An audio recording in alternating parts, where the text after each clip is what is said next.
Bonsoir tout le monde, on va parler de la sécurité des GitHub Actions. Alors j'ai mon ordi qui est juste devant. Voilà. Et comment j'ai hacké ma CI/CD. Alors pour les hackers les vrais hackers qui sont dans la salle, je m'excuse un petit peu, c'était un titre un peu accrocheur. On va déjà commencer par faire un petit récap sur ce que c'est les GitHub Actions. C'est un moyen de lancer des automatisations sur nos repositories en fonction de plein d'événements possibles en entrée. Donc si vous ouvrez une pull request, vous pushez un commit, vous ouvrez une issue, vous mettez un commentaire. Qui peuvent lancer des actions, donc qui vont venir faire des choses utiles pour notre repository, builder notre application, lancer des tests, déployer des artefacts, etc. C'est très puissant, mais avec la puissance vient la responsabilité dont on a besoin.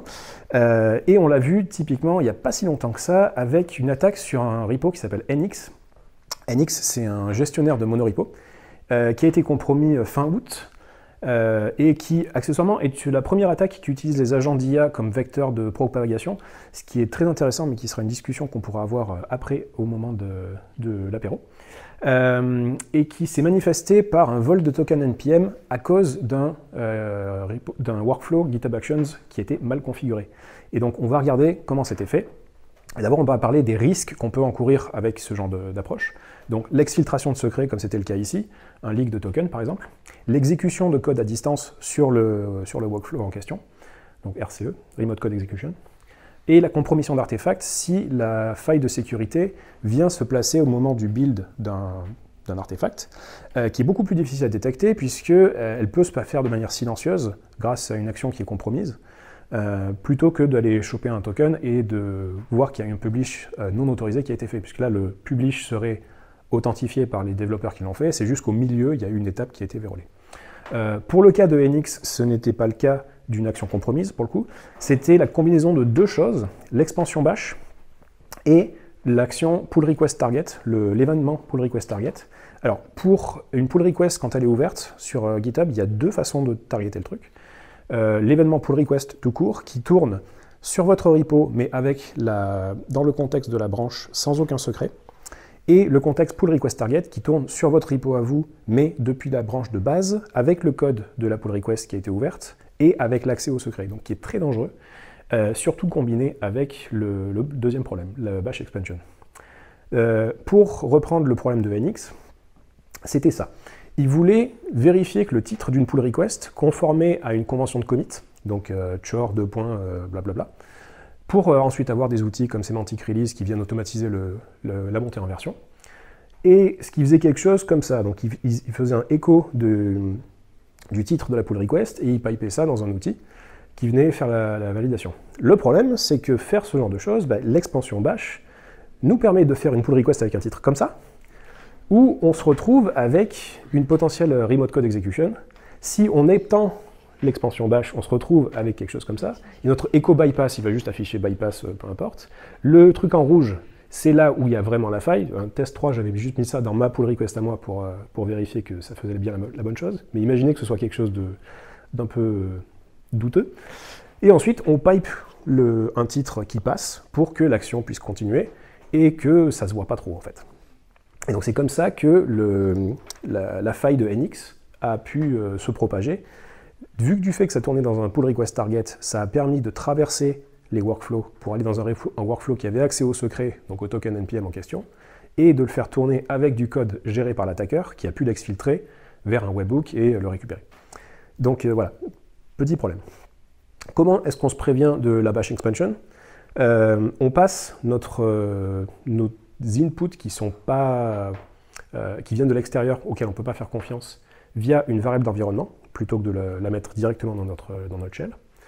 Et on peut utiliser un script Node, par exemple, ou Python, ou quoi que ce soit, qui va utiliser cette variable d'environnement comme une string, et pas essayer de l'interpréter comme du code.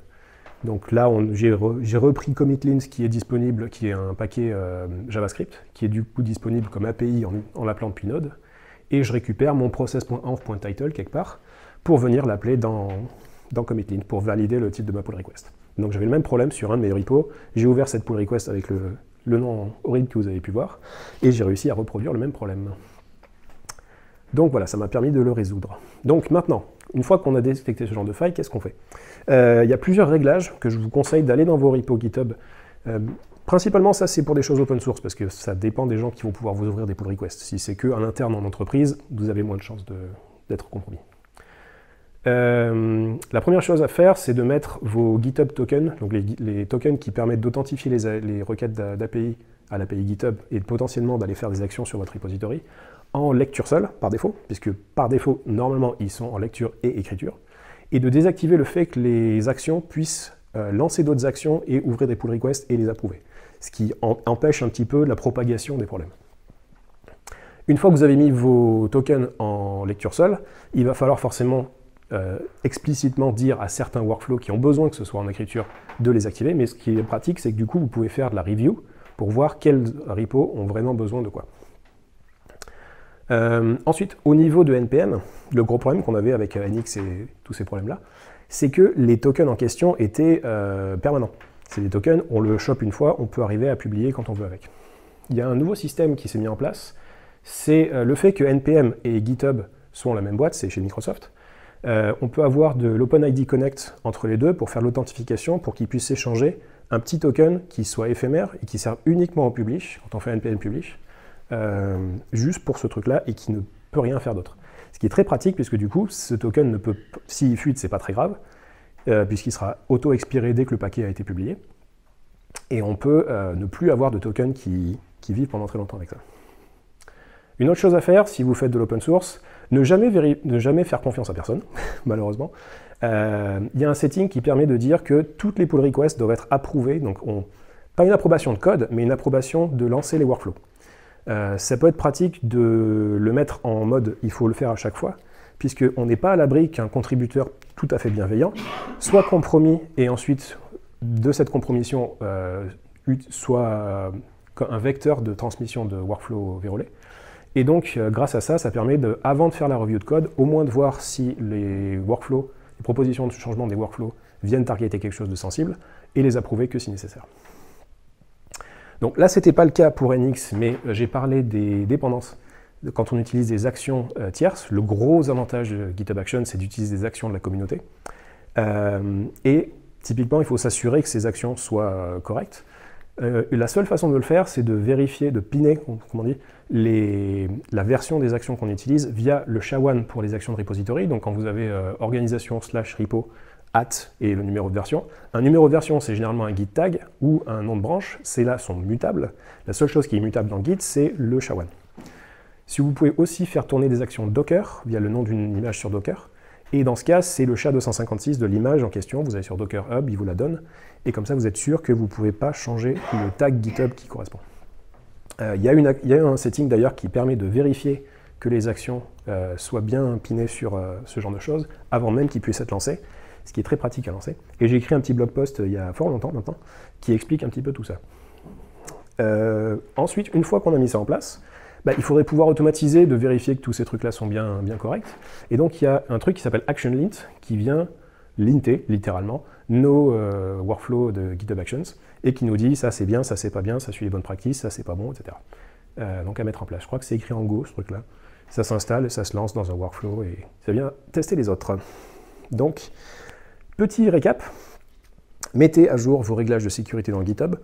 C'est principalement pour des projets open source qui seront ciblés par des pull requests qui viennent de l'extérieur, mais ça peut toujours valoir le coup de regarder ça dans des repos privés aussi. Code review pour vérifier, surtout quand on a une pull request qui arrive, quels sont les changements qui ont été faits avant de lancer les workflows, mais aussi faire une code review de l'état de l'art de ce que vous avez dans vos repos à l'heure actuelle, parce que comme je l'avais vu moi, au moment de la faille NX, j'avais ce même problème. Restriction des accès pour vérifier que effectivement les contributeurs externes ne puissent pas avoir des privilèges élevés. Et automatisation avec du linting, etc. Donc, merci à Oji Ishimori qui m'a fait ce petit lanceur d'alerte sur mon repo personnellement. Et vous pouvez me trouver sur Blue Sky, je m'appelle François, je suis développeur freelance, je fais beaucoup d'open source. Et j'ai un petit projet qui s'appelle Nux, sur lequel c'était le repo en question qui a failli être... que j'ai hacké, si on va dire, si on peut reprendre ce truc-là. Et donc voilà, merci, et si vous avez des questions,